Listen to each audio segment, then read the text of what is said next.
Response to Crossing the Line by Rebecca Durkin of SML Law Firm, by Dr. Michael Zuck, DDS, retired. While Rebecca Durkin's article correctly identifies the tension between free expression and professional regulation, it omits critical context surrounding Zook v. Alberta Dental Association and College, 2018 ABCA 270. What the courts did not fully consider was the competitive backdrop of the dispute. At the time, the Canadian Association of Orthodontists, CAO, was sponsoring national negative advertising campaigns targeting general dentists, implying that only specialists were qualified to perform certain procedures. The primary complainant with an 87-page complaint against Dr. Zuck's advertising and whistleblower book was the president of that same association, a Dr. C. Prior to the president's complaint, Dr. Zuck had reported the president for an incident where years prior, he had reportedly been caught on police video breaking into an adjacent specialist's office and was arrested. Zuck's complaint was to show the possible mental imbalance of one of his competitors.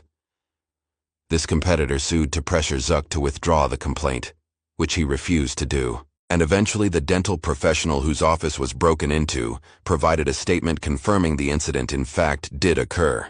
No investigation into this reported break and enter was ever performed by the dental authority. In addition, both Dr. C and another local orthodontist had themselves been reported by Dr. Zuck to the dental regulator for conducting misleading or disparaging public advertising, including an anonymously sponsored radio ad and newsletter commentary directed at general practitioners, and specifically inferring concerns with Zuck's advertising, and incorrectly implied his training consisted of a weekend seminar. One orthodontist even attempted to interfere with Dr. Zuck's access to orthodontic supplies and educational seminars, an anti-competitive tactic that should have concerned any regulator charged with upholding fairness in the profession.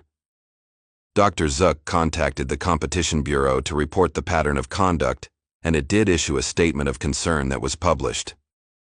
Dr. Zuck repeatedly asked the Alberta Dental Association and College, ADA&C, to help broker a truce between the warring parties, but these requests were refused, and his complaints about anti-competitive behavior were dismissed without serious consideration.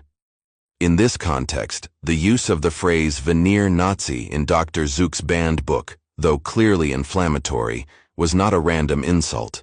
It was a pointed expression of outrage over what Dr. Zuck and many other experts viewed as gross overtreatment of unsuspecting patients.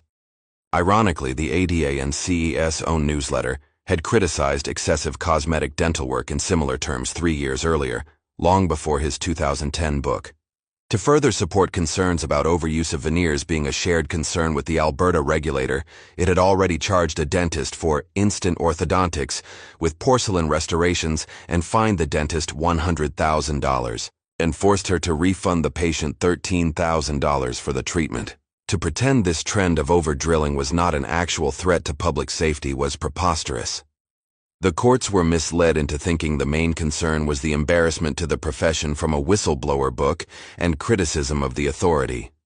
The list of concerns with the authority has been documented and presented to at least 3 different health ministers. The disciplinary focus on Dr. Zuck's tone and language therefore risks obscuring the substantive issues of competition, fairness, and patient protection that motivated his speech. When regulators disregard legitimate complaints about anti-competitive practices, they risk reinforcing the very perceptions of bias and capture that fuel public distrust. Freedom of expression within a self-regulated profession must include room for robust, even uncomfortable critique, particularly when such speech seeks to expose inequities or defend the public interest.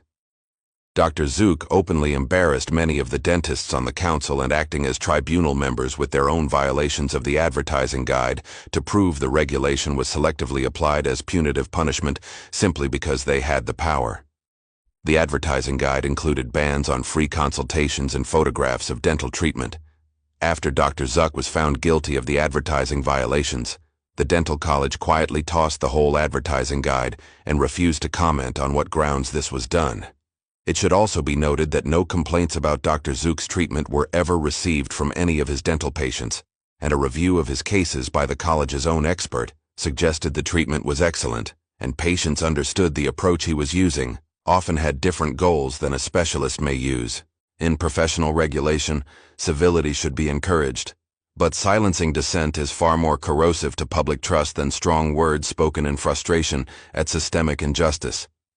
Since the decision against Dr. Zook and the extremely high costs applied to his discipline, over $200,000, the courts have later ruled that professional regulators should be responsible for their own costs, unless in extreme situations.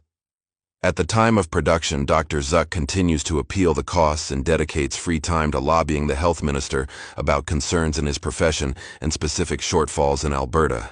Ms. Durkin may have read the court transcripts and decision, but she was not aware of these background details that would surely provide grounds for a complete dismissal of all charges against Dr. Zook.